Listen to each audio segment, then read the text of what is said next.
Aloha, and welcome to another Candid Conversation. Today, we're joined by Dale Hanna, who's the founder and president of Foresight Intelligence. Dale is a regular contributor to us at Learning, writing blogs, and being involved in other podcasts. So welcome, Dale. Good to see you this afternoon.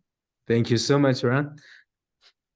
Dale, you've got, well, in the last couple of 3 weeks, we had a couple of blogs from you relative to maintenance and text messaging and software that makes the management of equipment easier. Bill Piles, of Vice President of Product Support for Nortrax and others, he's written in the same time period. Let's start at the beginning. What got you interested in applying software to equipment? How long have you been doing that? It's a long time now, isn't it? Yeah, it's been 12 years. So we come from the data world. We are a bunch of data experts to start.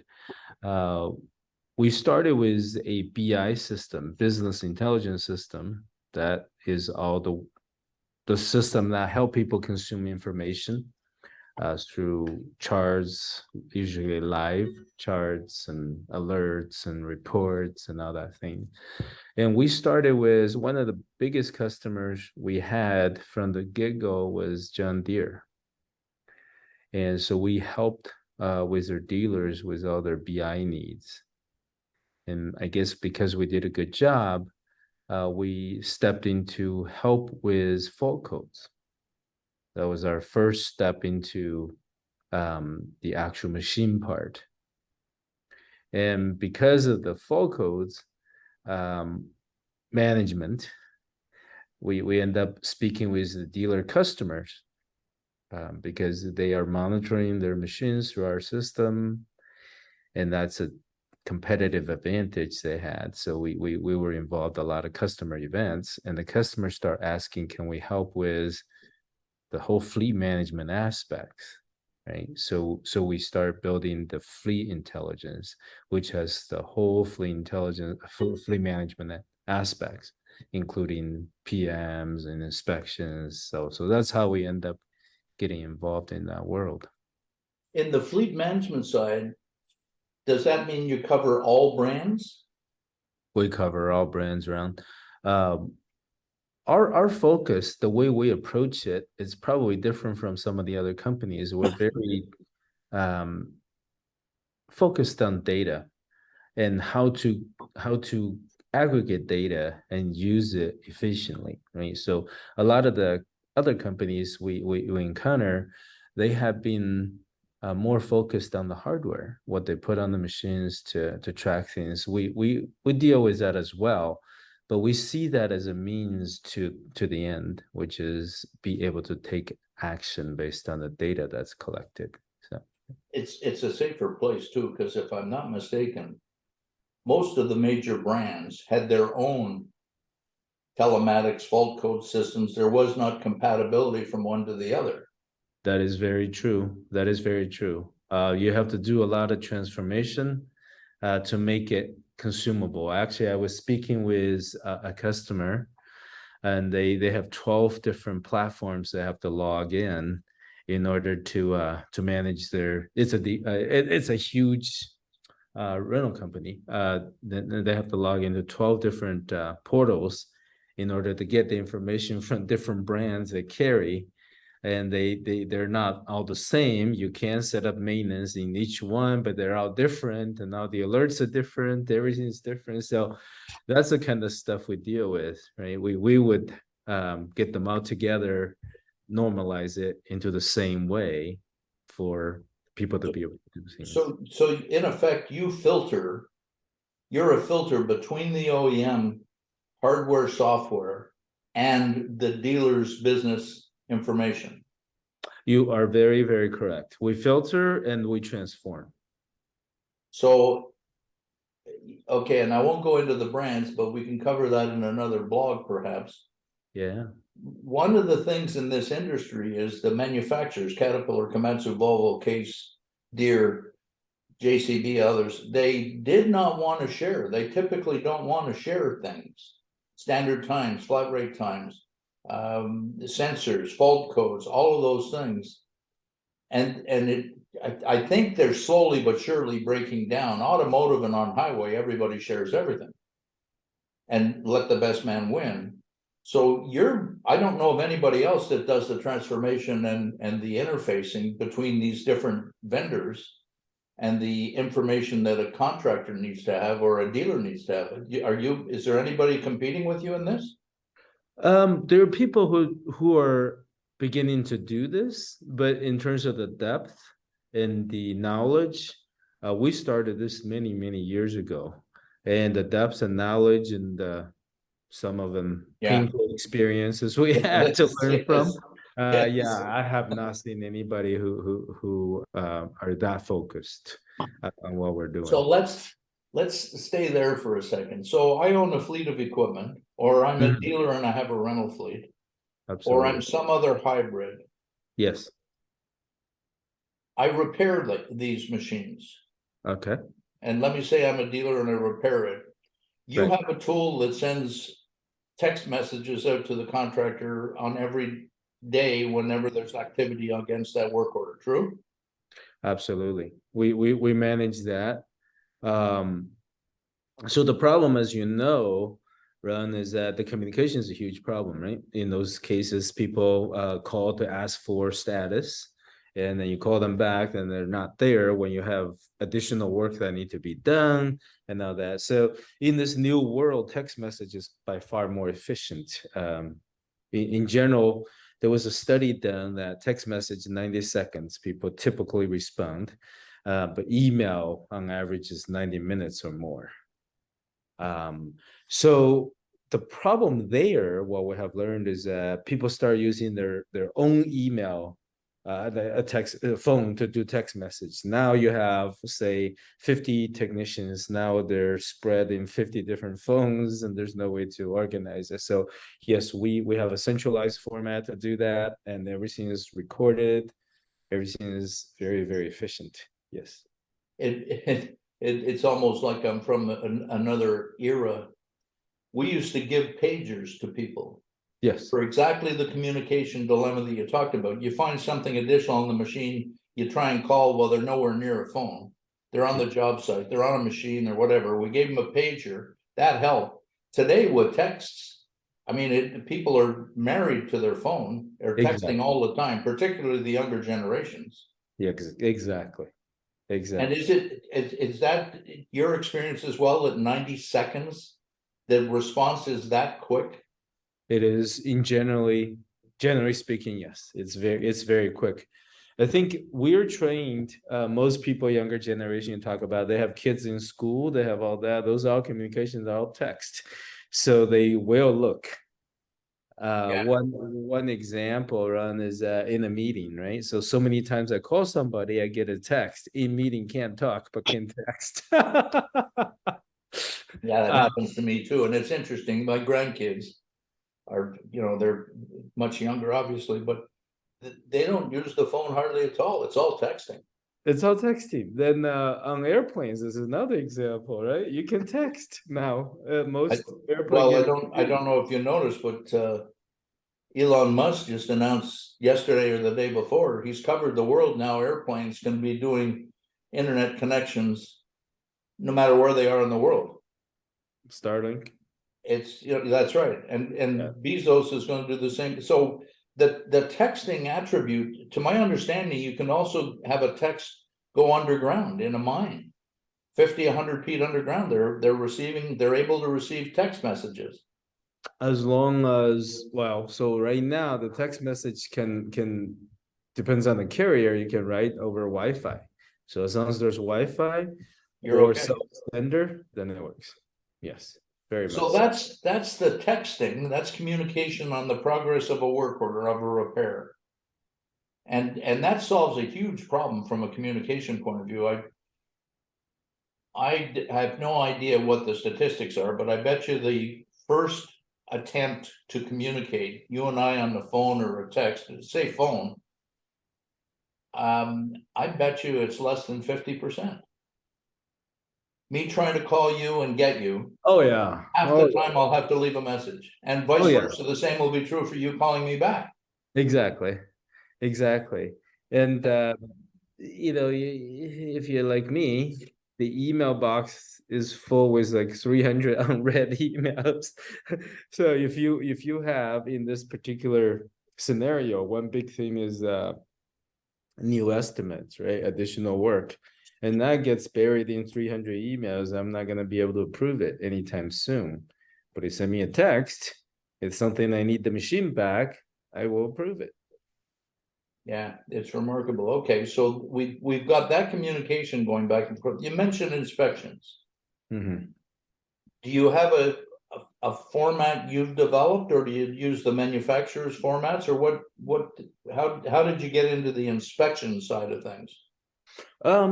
By popular demand. So we don't dictate format. We pretty much let people have free form however you want. And depends on, so in general, our customers come to us and say, this is what we have been using on paper. Could you put it into the electronic format? So we help them do all that. So they will inspect basically with exactly the same format. It's just no more paper. So you're doing that on a tablet, you're doing that on a phone, you're doing it on a laptop, or all of the above? All the above, mostly tablet and phone.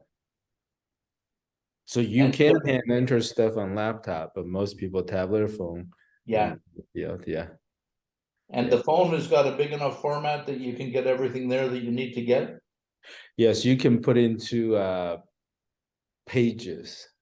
Okay, You okay. can pages, you can. And So basically two things that helps with that. One is scroll. You can scroll one problem, then one question, and next question, and next question. Or you can just do part one, part two, part three, then finish. Absolutely, yeah. Yeah. and okay, so I've got the inspection, I've got a format, I go to the machine, I've got an inspector, he fills out the form on the phone. Mm-hmm. That then goes to the dealer. Mm-hmm. What do they do with it from there? Do you go so far as to put together a quote for a Yeah, repair? so there's different people do inspections, right? So the dealer technicians, they do a lot. When they go fix a machine, they see something else wrong, they just do an inspection. And it's instantaneous as long as you have cell phone signal or Wi-Fi, one or the other. And then it's instantaneous. It goes back to dispatch or machine monitor specialist. And from the inspection and the way we set it up, you can have certain parts pop up to say, well, those are major problems, and ignore all the things you said yes and great and all that, the problems, and they can create an estimate if they think that need to be fixed and push a button, and it goes to the customers who text with the pictures and video if you want to attach those. It's all there. So so one piece of this puzzle is the work order, Mm-hmm. just communication and tracking, progress Mm-hmm. reports, I'm gonna call it. Mm-hmm. Another piece is inspections. Mm-hmm. And that leads to communication with the customer saying, okay, we found some things here you need to pay attention to, and here's a quote if you want us to do it. Absolutely. But Absolutely. now, is that done in a work order format in their business system? Do you transform that for them as well, or do you wait for the customer to come back from the quote before you create the work order? In general, most of our customers, they wait. And because it's text, you usually get it back really quick. Yeah. It could be a no, but at least you got something back really quick. Okay, so let's stay there for a second and just get out into the ozone a bit more. Mm-hmm. Anytime that I communicate with a customer a quotation, Yes, I want to be able to track whether I got the business or not. you can absolutely do that. Not the way it's being done today. By waiting for the customer to come back before I start a work order, what I'm trying to get everybody in the systems world to pay attention to is I want a portal Mm-hmm. for customer communication and equipment sales and used sales and rental sales and parts sales and labor, maintenance, all of those things. So Mm-hmm. that when you come down through this portal, there's Mm-hmm. only one of two ways you can come out of there. Mm-hmm. Either give me an order Mm-hmm. or it's lost business. Mm-hmm. And I'm really, this is me now, and it's not pertinent to what we're really talking about, but I'm really concerned that the dealer's market coverage has consistently been shrinking to be only those people that are giving us a fair amount of business. Because I don't have enough people or enough time to talk to all these other people. Mm-hmm. And that bothers the hell out of me. Because sooner or later, competition's going to be coming around and taking off our big guys. Absolutely. And that's not in the very distant future, in my opinion. So I get the quote, it goes out there, it comes back quickly, then I open up a work order and I'm off back into the communications mold. Mm-hmm. How do you tie into maintenance? Yeah, so there are four aspects that's all tied together. So maintenance is one of them. Inspection, what we're talking about, is another one. In general, the maintenance is always in the background. As we get new hour updates, we get into the zone to say, well, it's about time to do it. You have this many hours here, there, doesn't matter. And that's the flexibility, right? So you don't have the same urgency on some of the, well, my machine broke, so you gotta come fix it now. Or so maintenance, you have that window, which makes that a balancing act for now. You will have labor shortage, you can send it 3 days early, 1 day late, doesn't matter, it's gonna be okay. So yeah, in our system, all those are queued together. So you have the issues you found in inspection, you have maintenance, then you have fault codes, then you have fluid analysis. So So the other two, fault codes and fluid analysis, let's leave those to the side for the moment. okay. And we're dealing with maintenance now, and we're dealing with time blocks Mm-hmm. to schedule. So I've got a labor scheduling piece to this puzzle as well. Mm-hmm. You do. And do you do that tied to the maintenance? We actually just submitted to our development team a scheduling system. So Okay. now you can have all the work orders and all the technicians, and you can actually drag and link them up, and then you can see how many work orders you gave to certain technicians for a certain day, then you can move it around and all that stuff. Yes. That also opens you up. One of my favorite little subjects is job codes. And it opens me up with the degree of difficulty of the work and the skill set of the man. Absolutely. So if I look at, good, better, best, ABC, the degree of difficulty is ABC, hardest is A, B, C, easiest. The skills of the guy, best is A, B, C is the least. And I can match them according to that and have a schedule to an individual guy, which we haven't been able to do in this industry, to my knowledge, anywhere. And then the other piece of that puzzle is scheduling bays. Everybody talks, Dale, to the fact that we don't have enough technicians. Right. I think that's nonsense. We have plenty of technicians. We can hire plenty of technicians. However, we don't have any place for them to work. Right. We don't have enough bays. Right. And we only operate single shift. Right. So I got 3 times the bays that they think that we have, but they're not business people or technical people.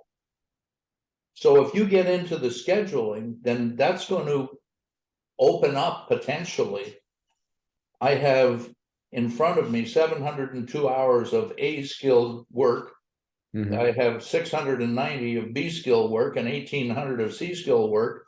And I have this many bays. Wait a second, why don't we extend the number of hours on a bay? Yes. I And haven't nobody's thought about that, but that's a really good idea. Yes. and nobody's really provided that kind of a tool to make it easy for a service manager, because he's not there at night. Absolutely. And that's going to be really powerful once you get that in place. Yeah, so actually, I never thought of that, right?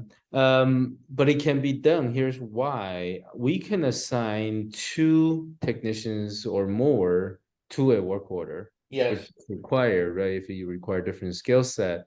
So there's no reason why you can't assign a bay to the work orders that has to be done at the dealership. Yeah. Right? Those And that require a crane, those that require lifting capacity, those that require drainage or fluid. absolutely. You know, there's so many different things. Then you have a view, just like a technician for each bay, right? I'm booked here, I'm overbooked or underbooked, or I have an opening here and all that. Yes. Some dealers that I've seen, automotive more than equipment, although there's a few equipment, have a TV screen up in their waiting area.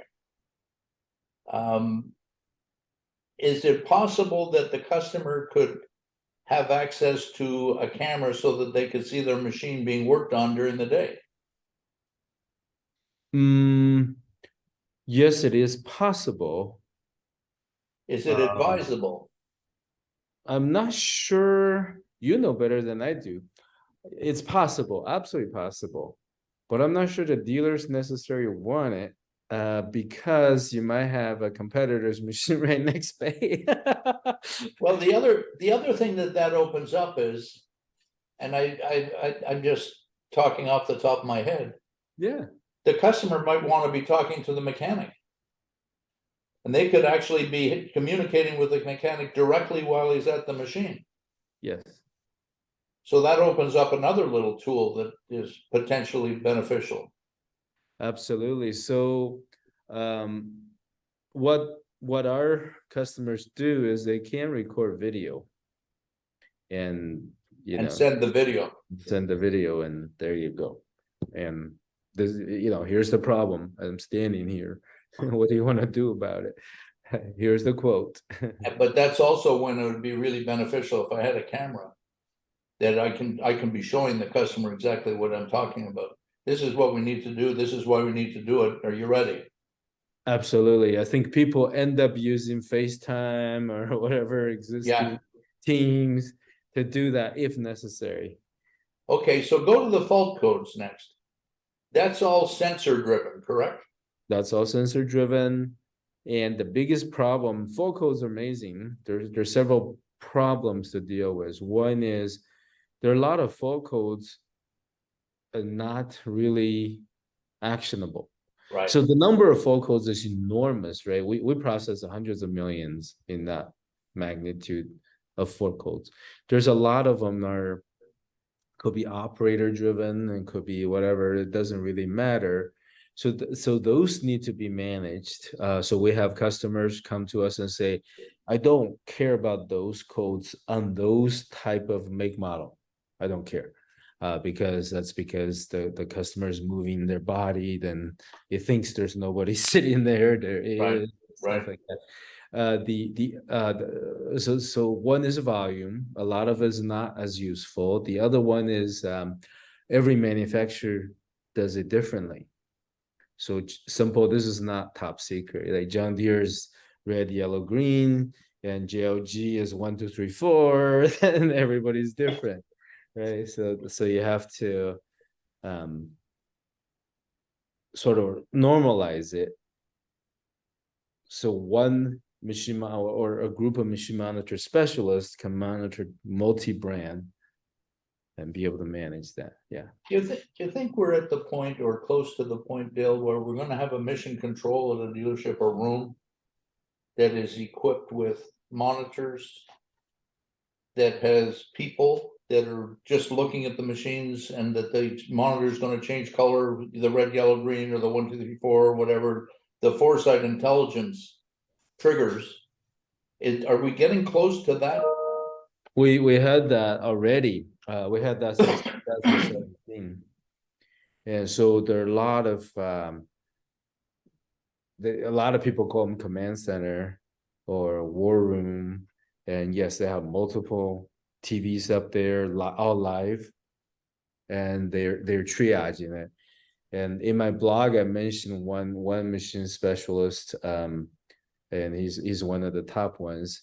But he generates about $5 million worth of service revenue per year for the dealership, just one per person in the war room, because it's so efficient. You have everything together, and you can make decisions, generate work orders right there and then.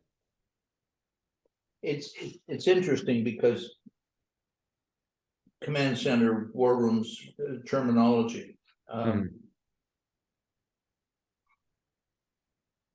I don't know the frequency of alerts, fault codes, but that's going to be the thing that's going to drive everything, isn't it? I can handle this many faults an hour per person and do it effectively.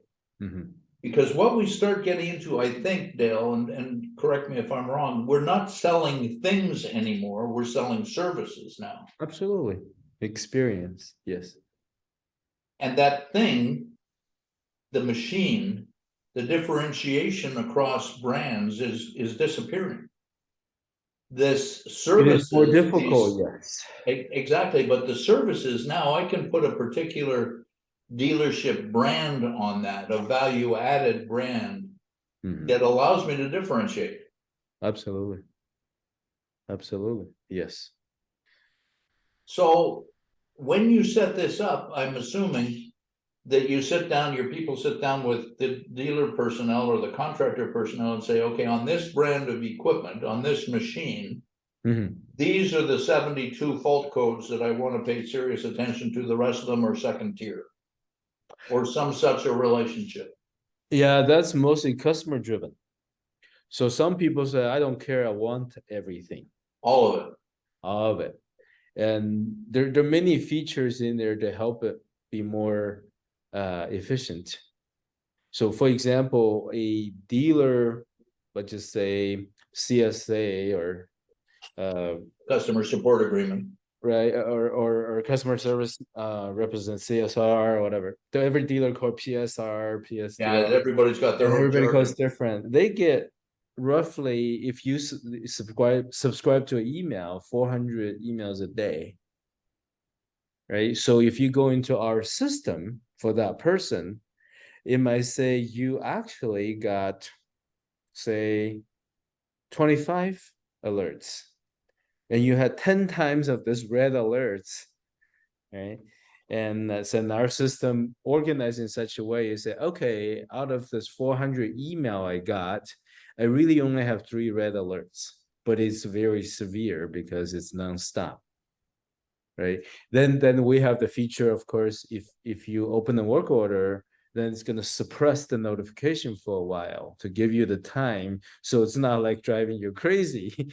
You can still see how many times it's still pinging, but it's not going to drive you crazy till you have certain amount of time to do it. And if it doesn't get done, it's still there. It'll start going again to say, wait, you didn't do it. So do you have the management report coming backwards that yesterday we had 7,419 of those 350 were red alerts, and you missed communicating to the customer on 62 of them? You absolutely have that. And then out of that, how many customers choose to do it themselves, how many jobs you got. And yes, we have those live reports. That's how we know how much revenue a machine monitor specialist is generating for the company. So why doesn't everybody use this type of a tool? I think it's a transition period. A lot of organizations are still reactive, right? So they depend on customer to call them to say, well, my machine doesn't work anymore, or the machine is beeping at me, or I have a red alert, come do something. And I guess it has worked in the past for some people. And so but now you have a large population of dealers moving towards this sort of automated system, so they're gonna stand out. And I think eventually, I don't see how you're gonna survive as we move forward, still doing it the old way. Yeah, it's an interesting, it's a generational thing, isn't it, Dale? Most of the people that are reacting well to this are probably in their 40s or mid-40s and younger. The new generation coming in makes a huge difference. Yes. When dealerships change leadership, that's when a lot of those things happen. Yes. Huh. That's Okay, so the sensors then, let's go a little bit further. yes. Pricing on all of these things, Mm-hmm. inspections to work. I could have a different pricing module that I gave a quotation and I got business, or I got quotation, I didn't get business. True? Yeah. Do you do that today? When you send the quotation to the customer, whether you won or not, The quotations, let me just be silly for a second. The quotation, I'll send it out to you, that's 5 cents. If it becomes an order, that's another 5 cents.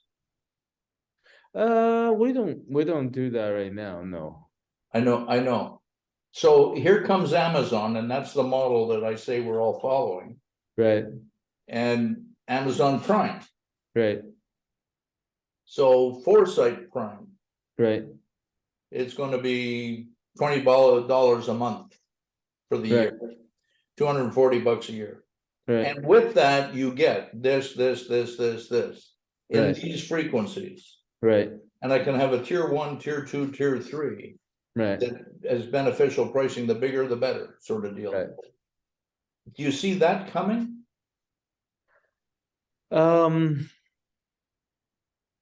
Possible. Our experience with dealers is they, in general, tend to like it known, predictable. And so from year to year, we can make changes. But through the year, they want to say, okay, I'm going to get out. This is what I'm going to pay. And, I don't really want to change too much based on certain things. That's easier to manage. Yeah, and that's consistent with Amazon Prime too, that they have the one price that doesn't change other than annually. Mm-hmm. They might throw some bennies in along the way. Right. To enhance their opportunity in the future to change pricing, but I think this is where our industry is going, Dale. It's not going to be selling machines, it's not going to be selling parts, it's not going to be selling an hour of labor. It's supporting the customer such that the customer doesn't need to worry about everything he needs to do to get that trench of 100 feet or to put 10 feet of paving on or whatever the heck it is he's doing with the machine. That's all he's going to buy. He won't be even talking about 750,000. It might be X, and that includes the machine. Absolutely. You're absolutely spot on. In the future is it's uptime that matters. When the customer need it, they want it. So let's shift into oil sampling then. Oil sampling's been around a long time, at least 50 years in our industry. Yes. World War II, prior to that, the people that started it were the Forgeron family in Long Beach, and they did submarines in World War II and airplanes. And it's kind of an interesting circumstance. Oil sampling is the only tool that we have that can predict failure. There's nothing else we have that can do that. The sensors, the alerts, that's cool, but I can see 3 months in advance that the aluminum content's going up or the whatever it might be. Mm-hmm. I still don't think that people respond to oil sampling as well as they could and should. Is that an experience that you're having with the Foresight clients as well, or is oil sampling critical to them? It's critical to them. The problem most of our customers deal with is that they say they have a fleet of 500 pieces of equipment, or sometimes 1,000 pieces or 2,000 pieces. When they get oil sampling report back, it's a stack of paper. Yeah. There's no way to actually even do anything with it, right? And a lot of times I go into the fleet manager's office. They say, "Well, here's my stack." I feel terrible. I haven't even finished reading it. We can't even do it, right? So what we're doing is helping to manage it electronically. So it's not a stack of paper, it's specific triggers. It's specific triggers, and there's depends on the lab. Some lab can only send PDF. So those are more difficult to deal with. Now, if they can send even into an Excel format, we can read it. Or even CSV, right? Yeah, or yeah, Excel, CSV, those are same category. Right. And then the more advanced labs are doing APIs. So the good thing with API is it's very organized, and then you have priorities. This is really bad. This is something to pay attention to. Now we can sort of combine that with inspection, severity, fault codes, all that stuff. Now you have a full view of the machine. So that war room or command center control or whatever it's going to be called, that then becomes truly the heartbeat of the dealership or the heartbeat of the contractor managing the health of the machine and the productivity of the machine. Absolutely. Or rental companies, right? They have to deal with that as well. Yes. Okay, so those four legs, let me call it, on the stool. Typically, I like 3 legs on the stool. I found out in Europe there's only one, but that's a separate deal. What's next? What don't you have that people are starting to ask about? Well, the future of the world, as you know, there's going to be more AI components. There's augmented reality. There's virtual reality.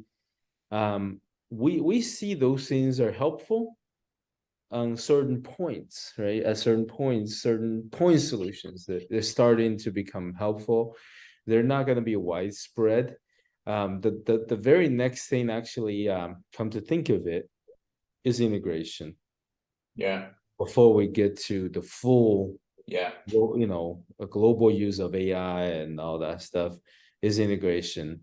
Most dealers and customers, as you know, they have probably 10 or 12 or 20 discrete systems that don't talk to each other, that have people trying to get Excel dump here and trying to get it over there, then nothing matches. And the standard at dealership, the customer list is different in the business system and CRM and the service system. So I think that is probably a really big one. that's an interesting observation. It's kind of like the Tower of Babel, if we want to think in those terms. We've got at the dealer, your example is perfect. We got 6, 8, 10, 15 different systems that don't communicate with each other. Some of them have unique data elements. Some of them have common data elements. Now we don't know. I mean, part of data analytics is going to be the quality of the data. And until we get integration, that data quality is going to be an issue. Very much so. And it's not just reporting, it's daily operations, right? Yeah, it's it the can't trigger. Be fast and efficient. You have to find something here, then you have to transform it because it's a different code, then you got to link it there, then after a while you just give up. Yeah, it's too hard. Yeah. I think that's gonna be the big thing next. People gonna want to invest in integration And also how to sell this to a machine owner. As we're so used to, like Stephanie Smith, when we did a podcast with her a while back, she gave me an expression that I haven't forgotten, that our salesmen used to be walking brochures. The only way that the customer could get the specifications of a machine is if the salesman happened to come out and show them the spec sheet. Right. Today, the customer can see all of that on the internet. Absolutely. Doesn't need the salesman at all. Nope. In fact, what Alex Kraft does in Heave with the communication. If somebody wants a machine and they get texts over to the salesman saying, hey, do you want a quote on this? We're moving into a completely different era, aren't we? Absolutely. It's really fascinating how this whole thing has evolved. So 4 basic areas: communication on work order status, sensors, maintenance, oil sampling, integration, and then training people to work in that command center or war room or whatever. Who do you see is going to be doing that? The OEM, the dealer, or the contractor, or where? Who's going to be driving that training? Because I don't know of anybody doing that today. I think dealers, we see mostly dealers are the ones that's doing machine monitoring. Well, rental companies are big enough to have their own people. Right. Some of the contractors are big enough to have their own people. But dealers in general, they're managing thousands of machines. And so they have that. The problem with dealer, of course, is typically single brand. Yeah. Yeah. And so now you have, from a customer perspective, now you're coming from different dealers and all that. So we can aggregate all that from a customer perspective. But yes. Do you see much action with people like Kubota or Bobcat or Hyundai or the specialty people, Sakai and Bomag? Or is it primarily the mainline guys? Different degrees, right? So I think some of those lines you mentioned are not as advanced in able to give Right. data like the standard cat deer and Komatsu and the big ones. Some of the ones you mentioned actually have something already, and they're doing it. So it's manufacturer driven, and I think overall, slowly, but the people are moving that way. The manufacturers, they're writing more. Yeah. Okay. I think we've done a very good job. I think you've done a very good job in explaining what Foresight does and why and how. And I didn't realize it had been 12 years. But business information, data analytics, the quality of that information, and then the communications piece with text as opposed to phone, the dynamics have changed completely in communication between people. Urgency. Absolutely. You know, it's a wonderful circumstance. How can we wrap this up, Dale? What kind of a bow do you want to put on this? I don't know what will be helpful. The things that I think about a lot was building on what you were saying, right? The salespeople used to be a walking brochure, and now you can get all those information on internet. I think I see the world basically split into 2 ways. One is the Amazon of the world. If you want something, 24 hours a day, 7 days a week, easy return. If you want something you know about, couple clicks, you're done. So the Amazon model is extremely efficient, right? So their story that Jeff Bezos himself has a door put on a couple benches, that's his table, and so they're low cost leader. Then I also see the world becoming more complex. That's the other end. So you want a solution based provider. So if you want to buy things you know about, I want to buy some pens, I want to buy some, Amazon is absolutely it. You want to buy some sweatpants you know about, yeah, a couple clicks. But if you want to solve a problem, then the solution-based providers are probably going to give you the best value. And so that's, I see how the world is sort of splitting that way. And I see the transformation slowly happening in the industry. So a lot of dealerships in many ways are still probably in the older mentality. I'll just hire a couple of people who know Excel. We're just gonna copy and paste over. Is that Yeah. gonna work? Technically, it sorta kinda works, but as the world become more and more complex, that becomes more and more of a problem. Specialization is gonna drive the new value, I believe, in the economy. One of the things that triggers for me is an illustration with Excel. Pivot tables. Mm-hmm. I'm going to say that the pivot table is the more complex solution, and Mm-hmm. the spreadsheets are the easy one. Mm-hmm. And the number of people that are really fluent and easy with pivot tables is very small in the overall Very. subset.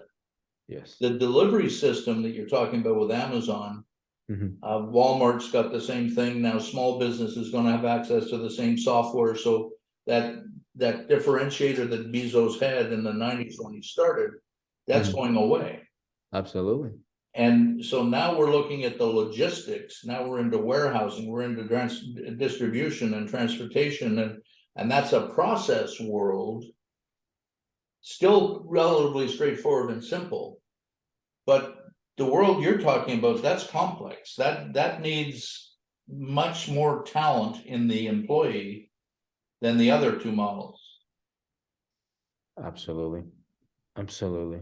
One of the things that, and you've heard me say this, Ed Gordon, who is one of our contributors and writes books, has a thing called Job Shock. And Ed and he comes out here to the desert in the wintertime, lives in Chicago. He escapes the cold and goes to the warmth like you and I enjoy. He says by 2030, 50% of the US workforce will not have the skills necessary to be employable. So say he's wrong by 10 years, make it 24, at some 2040, at some point certain, that's going to be true. Absolutely. I mean, one thing I think about, I use Uber a lot, right? There's tremendous amount of drivers who found that to be a really good fit. I'm very grateful. So so much better than taxi. But if you look forward, maybe 2030, there won't be any jobs for them because it'll be self-driving.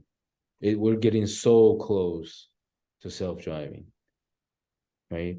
And self-driving cars are going 24 hours a day. There's no need for rest. Well, and the same thing's true with fast food restaurants. Right. We're going to have kiosks, Absolutely.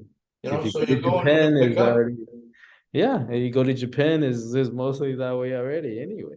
Yeah. So yeah. So the interesting thing to me on the extension of what Ed's talking about is sociologically, the country is not going to be able to handle that very well.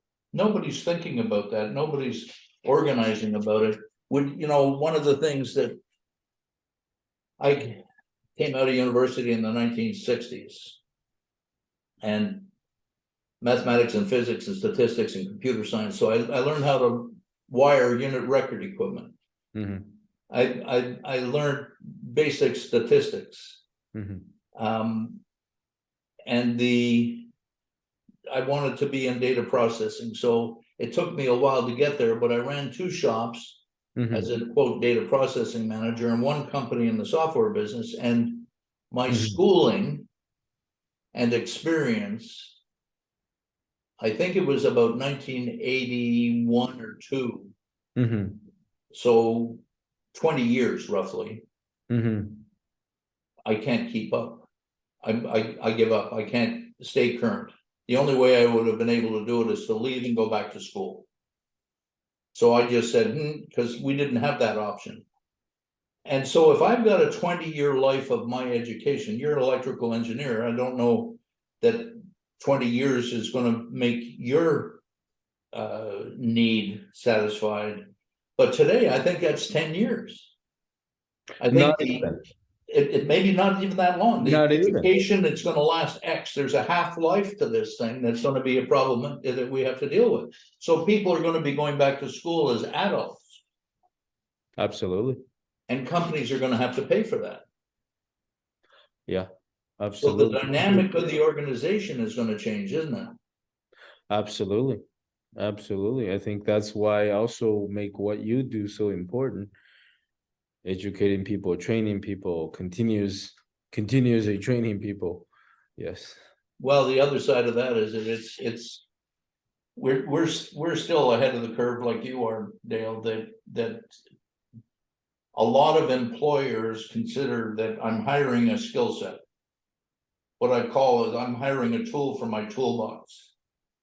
And if that tool is not sufficiently sharp or sufficiently flexible, I'll get rid of that tool and I'll get one that satisfies the need, rather than trying to keep that tool current. Rather than training the employee to continue, they say, no, I'll just replace them. So it's, yeah, we've got some interesting things. However, your four legs, you know, the sensor, the maintenance, the communication, the oil sampling, all of those things, that's really powerful development for dealers and for people that own machines to control their operating. These machines are expensive today. And complex. So thank you for what you do. Thank you for the time. Thank you for being a friend. Anything you want to say in wrap? Well, thank you very much. This is always enjoyable. I think we covered a lot of ground, and I hope the audience enjoyed it as much as I did.